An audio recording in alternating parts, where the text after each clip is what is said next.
Welcome back, folks. We are here in Vegas at the Wynn for the WPT Gold Free Roll Invitational. It was an incredible event. The Wynn was a buzz. It was so nice seeing old friends and as well, just meeting a ton of you folks just randomly around the Wynn. It was so much fun.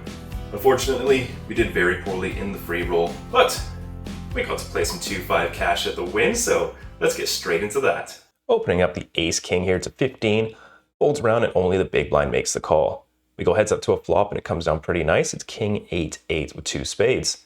Checks to me, I start things off with a half pot bet, which my opponent calls. Off to the turn, it is the Ace of Diamonds improving us to top 2.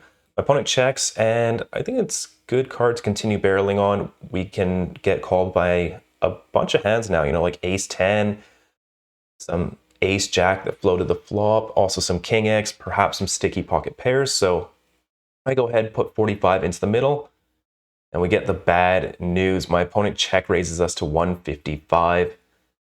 Not very often a bluff, especially once the aces come in, but maybe he's thinking that I've got a hand like King Queen now, and he's trying to get me off of that. Maybe turning something like Queen Jack, Queen 10 of spades into a bluff, but there's not that many bluffs here. You have to be quite creative to balance out all your value. But I toss in the call, we go to the river. It is the 7 of clubs. My opponent thinks it over and then puts in a slight overbet, 425. I just never see overbets as bluffs in live poker. I know maybe 2 people that I played against that are capable of it. Everyone else is just pure value. But this guy's a reg. Can I really fold Ace King here? I don't know. My brain is telling me to fold, but I don't know. I think it's close enough that it's not going to matter too much in the long run, but I do think that this should be a fold. But I toss in the call. I don't want to get pushed around by a reg, and he's got the King 8 offsuit for the flop full house. So I should have gone with my read there. Unfortunate first hand, and we're going to lose our first 4-figure pot. Here we are, just a few orbits later. We open up the pocket 10s under the gun to 15. We have topped off our stack, and we get both the blinds to make the call. 3 ways to this flop, which comes out quite nice. It's 6-5 deuce, 2 clubs, and a spade. Action checks to me. Going to start with a small bet here. Our hand needs a lot of protection. We can fold out a hand like Queen Jack, which would be huge. So I put in a small bet, 15. Fortunately, both my opponents make the call. We head to a really bad turn. It's a 3 of hearts. Going to just check this one back. However, the player from the last hand now donks out for 75. Quite a large bet here. And I just don't think he's ever doing this with bluffs. For this size, you're wanting to go small with your bluffs, and you're just protected because you have so many nuts in your range. But with this size, it just seems like a 4, so we're drawing dead once again. So I make the fold, and we're going to try and run a little bit better from now on. In this next hand, we have a low jack raise to 15 button. A very aggressive reg, a middle-aged Asian lady. She's been very aggressive pre-flop, has put in the 3-bet up to 50. I look down at Ace 3 of diamonds in the big blind, and I think it's a pretty good candidate to go for the cold 4-bet. So I decide on a sizing of 150. Low jack folds, and she snap 5-bets me to 350. And we fold once again and add a few more $100 to our stack. Okay, guys, we're in the game for, I think, 2,300 at this point. We have not won a hand, but we are going to do so this hand. We open up the 8-6 off on the button, probably a little bit too loose. But I bumped up to $35. I like playing pots in position, and all 3 blinds make the call. We go 4 ways to this flop, which comes out quite nice for our hand. It's 6-5-4 all spades, so we have a gut shot to the straight flush, we have top pair, and we also have just a flush draw in general. Action checks to me, and I think versus 4 players, I'm very happy to check this one back, so that is what I do. Heading to the turn, it is the 9 of spades, improving us to a flush. Small blind now checks, big blind now puts in a very large wager of 100 into the middle. This is like 70%. Under the gun folds, and I think it's a little bit too soon to fold just yet. So I go ahead and make the call, and small blind folds. Hence the river. It is the 4 of clubs pairing the board. Big blind now checks, which is quite interesting. I think about it for a bit, and I just don't think we're getting called by worse, so I'm pretty happy to check this one back, take my showdown. My opponent has the nuts, pocket 9s. Oh boy, I'm very surprised to see that. It's such a large bet into 3 players. And yeah, we are not going to win that one either. We take out some more cash and add them to our stack. Okay, we're about an hour and a half in. We have not won a pot yet, but we are going to do our best to win one this hand. Open up the queen, 9 of clubs, under the gun to 15. Then a recreational player across the table, 3 bets, but it's only to 40. Folds back to me for that price. I'm not going anywhere, especially against a player like this, so I toss in the call. We go heads up to this flop, which comes down 9, 8, 3, 1 spade, and 2 hearts. I check it over, and we face a pretty large bet here of 55. And I think versus this size, I'm less inclined to be check raising. Also, queen 9's not really one of the hands you want to check raise. You want your opponent to have like king queen, and you turn the queen, and then they just barrel off into you. So I'm just going to go for a call here. Anyways, the turn is the ace of diamonds, not a great card. I check it over, and surprised to see my opponent check this one back. It kind of feels like he's got maybe 10s through kings now. Maybe another 9. It really feels like 10s through kings anyways. We go to the river. It is the 7 of spades, so the straight does get there. I check it over, and my opponent doesn't waste too much time and throws out a very large bet of 150. Judging from the speed, it doesn't seem like he has too much. I imagine he's quite aggressive, so I think he just keeps barreling jack 10. Yeah, it just feels like he's got a hand like pocket 10s through pocket kings. I've got a nice hand with okay removal. I don't have any hearts in my hand. And I'm going to go ahead and turn my hand into a bluff. So I go for the check raise and I bump it on up to 475, which my opponent snap calls because he has top 2. So we get another $600 out of our pocket and add it to the stack. And we are now in the game for $3,000 in an hour and a half. Okay, folks, we're 2 hours in. We are in the game for 3K. We have not won a hand yet. Now we've got pocket queens, and it's against the guy who's been crushing us. Let's try and win this one. Button opens to 35. We put in the re-raise up to 140. Folds back to him, and now he's in the tank and thinking it over. Guys, I don't know what I'm going to do if he 4-bets. I don't know. I might tear my cards up and yell at the dealer or something at this point, but he just decides on a call. That's good news, and we go heads up to a really good flop. It's 10, 8, 3 rainbow.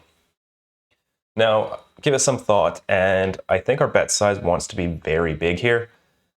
I probably went a little bit too big here, but probably something like 70%, 80% would be good, but I decided to pot it 300 into the middle, into the pot of 295.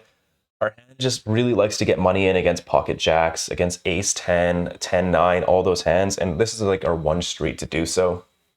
So I'm going to go for a big sizing here, and it's back on my opponent.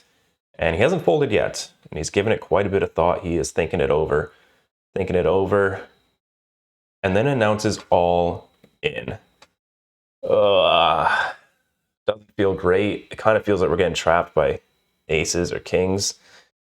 It's just a weird line to go for the jam against such a polarized bet. You know, I potted it. I either have overpairs or like queen jack here. Not queen jack, maybe 7-6. Queen jack, I bet small. But anyways, I don't think we can fold, and we might be in the game for 4,500 in just 2 hours. So I make the call. We're only running it once. Let's go to the turn. It is the 6 of hearts, the river. 4 of diamonds. Looks like an okay run out. I show the queens. It's good. We are on the board and just about even for the day now. Not a bad result. Turn it all around in just one hand. On to the next hand. Our friend to our direct right has raised to 35. I decide not to 3-bet him this hand. I just go for the flat. And this invites 2 other players in the blinds, which I did want to keep in anyway. So we're going 4 ways to this flop, which comes out quite nice. It's queen, jack, 9 with 2 diamonds. We do have the queen of diamonds. Action actually checks all the way to me, so I'm going to start with a standard 1/3 bet here. 35. I can't do math, apparently. But anyways, only the original raiser makes the call. We go to the turn. It's not bad. It's the 3 of diamonds, improving us to a flush draw. Action checks to me, and on this turn, I don't want to go too big. A lot of my hands don't want to go large, and I do have a lot of flushes. I have a lot of straights. I have a lot of 2 pairs. This would probably be like the thinnest value bet that I'd have, but still going to go in there. I put in a wager of 70. And our friend once again check raises us on the turn. Keep in mind, this is the guy that check raised us when he had king 8-8 on king 8-8. So we flopped the full house, played this exact same line. This really does feel like a nut flush already, but a little bit too soon to fold. Maybe he gives up some rivers with some bluffs, but it's tough to think of bluffs. Anyways, we call river. Improves us to a flush on the 10 of diamonds. Now he goes for a pot size bet of 600. Oh man, it's like impossible to find a bluff here. Like seriously, he check called the flop instead of c-betting himself, and then check raised the turn on the diamond. Like he's just got the nut flush. And I think we're gonna have to make another very tight fold. We're making strong hands, but they seem to just have stronger. I don't think there's anything we do. We just have to make a tight fold here. Move on to the next hand. On to this next hand, we have the hijack raised to 25, cutoff is called, and I defend my straddle with the 8-5 of diamonds. We go 3 ways to this flop, which comes down 7, 4, 3, 1 diamond, 2 hearts. I check it over, hijack now puts in a bet of 55, very large bet for this board. Cutoff makes the call, and now it's back on me. And I'm going to have way more straights and way more 2 pairs than them. I'm going to have offsuit combos of both. So I think having a lot of bluffs here makes a lot of sense. And then using hands like this that don't care if they get jammed on makes sense. So I go for the raise here, 225, hijack, immediately bumps it back up to 475, cutoff folds, and I am getting absolutely murdered today. This is like one of the least fun sessions ever. We've already lost another $550. We fold. All right, we've got a limp from the aggressive player. I bump it up to 25 with 10-9 of hearts on the button. We got a call from the small blind as well as a limper, so going 3 ways to this flop, which comes down 8, 7, 5, 1 heart, 2 clubs. Not a bad flop. Action checks to me, and this is a board I'm not going to be c-betting too often, especially into 2 players. So I think having some very strong draws in my check back range makes some sense too. So I check it back, and we head to the turn. It is the king of spades. Action once again checks to me, and I think it's time to start turning our hand into a bluff. I can definitely have ace, king, king, queen, both very credible to check the flop and now start betting. So I put in a wager of 50, and both my opponents make the call. The river is the ace of diamonds. We don't improve. Small blind and under the gun check, and now it's on me. And, you know, I would play hands like ace, queen of clubs, ace, king of clubs. All my ace kings would play this way. And I would still be going for value with king, queen here, so we do need to find some bluffs. I don't want to block a 6. I think that a lot of my opponent's range is going to be, you know, 6, queen 6 suited or something like that, that can just now check fold. So I don't want to block any 6s, but 10-9 I think is a very nice bluff to have here, and I go for a $200 bet. Let's see if I can get a bluff through today. Small blind immediately folds, and now it's on the original limper, who has destroyed me this session, and he's thinking it over. He's given it a lot of thought, and I'm just thinking, why did I throw away $200? And after a little bit more thought, he decides to fold. We actually won one. We got it through. All right, maybe things are going to be turning up for us from here. On to the next hand. Low jack has raised to 25. We put in the 3-bet up to 80. The aggressive player cold calls from the big blind, and the original raiser also calls. We go 3 ways to this flop, which is 6, 6, 4, 2 clubs, and a spade. Action checks to me, and with the ace of clubs, I'm very happy to bet here. Helps me balance out some hands like my overpairs. And we also have some really nice draws. We can continue barreling on an ace or a king. So I bet 80, big blind calls, and low jack folds. So big blind's probably going to have a lot of pairs like 9s, 8s, 10s, jacks, those kinds of hands. But anyways, we go to the turn. It is the queen of spades. Action checks to me, and without the extra club coming in the turn, I think I'm very happy to check back a hand like ace king here. So I do go ahead and check it back. River is another 6. My opponent snap bets 175. I think he's just got like 10s or jacks or something here. So yeah, we're going to let this one go. On to the next hand. We open up the queen 8 of diamonds. We're in the hijack. There's a lot of sitting out players. And our friend to our direct right in the straddle makes the call. We go heads up to this flop, and it comes down very nice. Once again, queen 9, 8. You know, we're flopping strong against this guy. He checks, and we kick things off with a bet here. 20 into the middle. which he calls. Off to the turn, it's okay. It's a 6 of hearts, so 10-7 and 7-5 do get there, but not too much cause for concern. He checks and definitely going to continue betting here. I put in a wager of 75, not wanting to go too big here.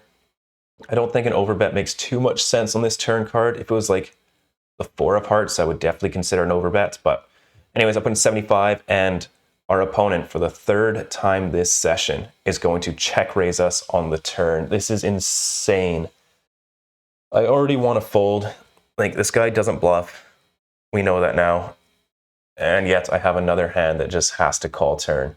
This is so frustrating. But I make the call. We go to the river. It's not good. It's a 4 of hearts, completing the backdoor flush draw in case he ever was bluffing. And once again, he does not check the river. Puts in another pot-sized bet of 525. This is like the stupidest session I've ever played.